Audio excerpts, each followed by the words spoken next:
I don't have any hair. Just be cool. Yeah, cool.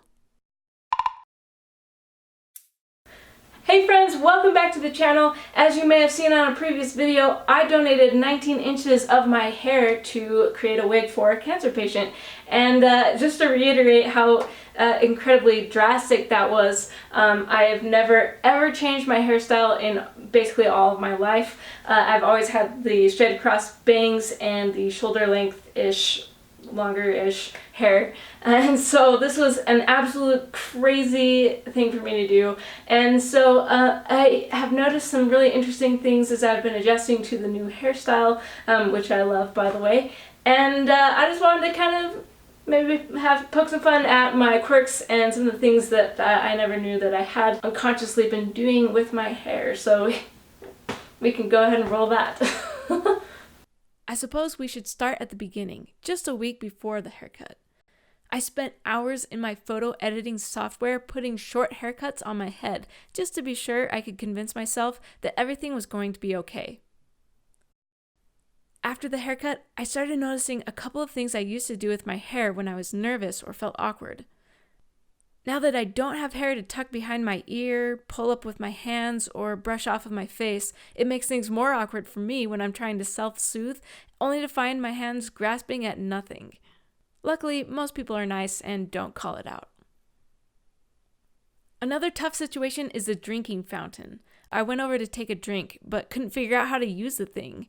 My hair had disappeared, so there was nothing to keep from getting wet. So now what? I'm supposed to drink with both hands free?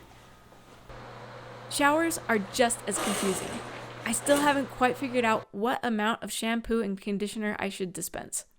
Either old habit will compel me to squish out way too much, or in my consciousness of that habit, I don't get enough. After 2 minutes in the shower, I'm baffled, running through all the tasks I'm supposed to do in my head. I shampooed, I conditioned and waited, I rinsed, I soaped, I shaved. This was just too fast. What am I missing? Then, after the shower, I take a couple of seconds and try to figure out how to wring out my hair, which, again, isn't there.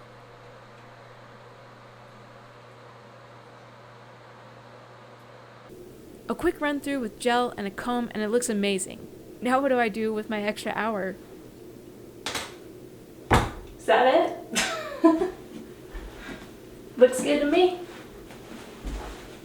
So there's definitely some awesome things that, huge benefits, the crazy short showers, the crazy short prep time for getting ready for the day, and I gotta say that you boys out there who have always had this haircut, you have no idea how nice it is, and so definitely give some respect to the girls and the women in your life, because wow, there's basically nothing to do when you have a haircut like this. It's so nice. Anyway, so another bonus that I have noticed with this haircut is a huge change in my confidence, in just my overall well-being as far as like mental health wise. Right now I've had some really tough things happen and tough things that I've had to work through, and so the haircut is actually, I can't even believe that I can say this, but the haircut really was a turning point for me.